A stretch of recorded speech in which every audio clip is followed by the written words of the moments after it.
Hello everyone and welcome to Cinderful Gaming. In today's video we're going to look at getting started with the Adeptus Custodes in Warhammer 40,000, building a force based around the Solar Spearhead Christmas Advent Calendar Detachment. You can find the rules for this detachment including enhancements and stratagems free to download on warhammercommunity.com.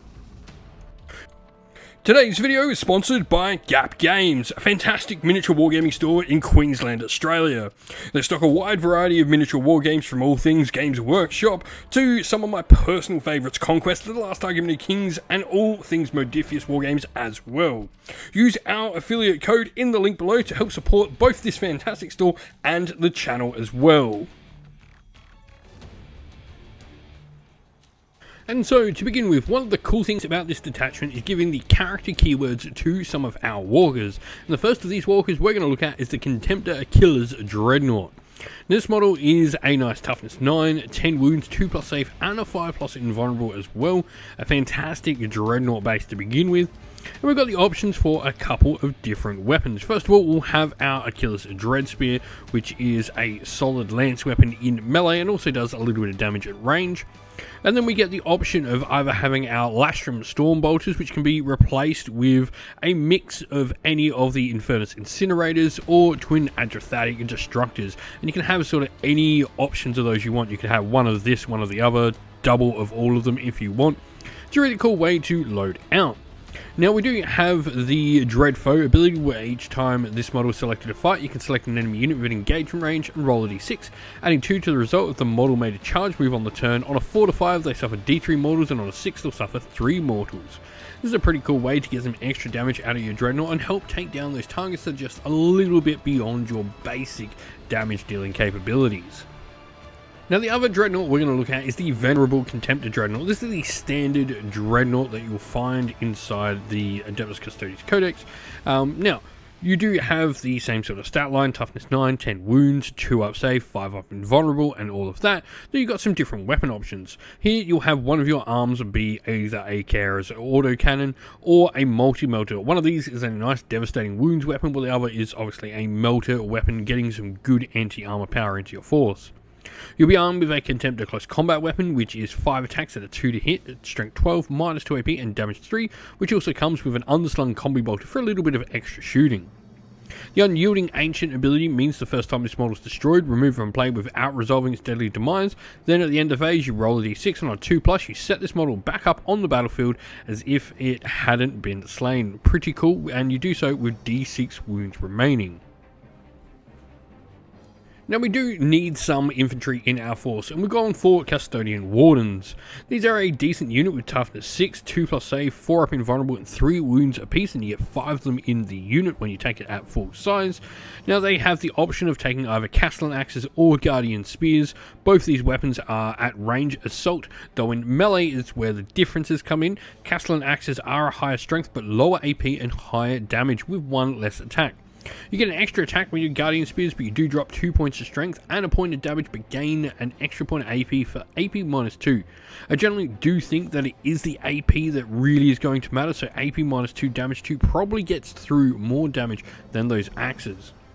Now, other rules wise, you can also take the unit with a Vexilla as well. There's an extra piece of war gear that can add 1 to your objective control characteristic of models in the bearer's unit. You got the Resolute rule where while the character is leading this unit, each time an attack targets them, you can subtract 1 from the wound roll if the strength of that attack is greater than your toughness.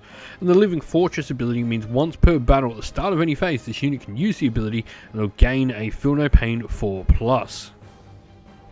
Now, a solid character to join them is a Shield Captain. These are standard Custodes characters, 6 wounds, toughness 6, 2+ save, 4+ invulnerable, what we expect to see from Custodes. They have a variety of different weapon options, with either a Guardian Spear, which can be replaced with Castellan Axe, Sentinel Blade, a Sentinel Blade, and Pithrite Spear, both those options coming with Presidium shields as well. Now the shield will add 1 to your wounds if you do take it. There are some cool weapon options here. The Pithrite Spear is essentially a multi-melter at short range with just 1 shot. And you've also got the Sentinel Blade, which actually gives you some pistol weapon capabilities. Master of Stances means once per battle while this model's unit is selected to fight, it can use this ability, and if it does until the fight's resolved, you get both the Martial Qatar stances for its unit.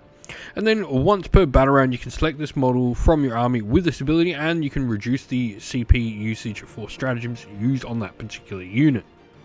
This model can also lead units, of course, and these can be either Custodian Guards or Custodian Wardens in our case of what we'll be putting this model in. Lastly, we have the Venerable Land Raider. This will first of all provide some transport for our Custodes to get around, but also provide us with another hard-hitting vehicle. It's got hammer lash cannons, 2 shots, ballistic skill 2+, but strength 12, -3 AP, and damage D6+1. Well, it also comes equipped with a 1-shot Hunter-Killer missile, a Storm Bolter, and twin heavy bolters on its flanks as well to give you some anti-infantry power as well. Now, other than that, you've got the options of its assault ram, which is going to allow you each time a unit disembarks from this unit, and after it's made a normal move, that unit is still eligible to declare a charge, so it can really help getting those Custodes up in the fight and into fighting in close combat where they want to be.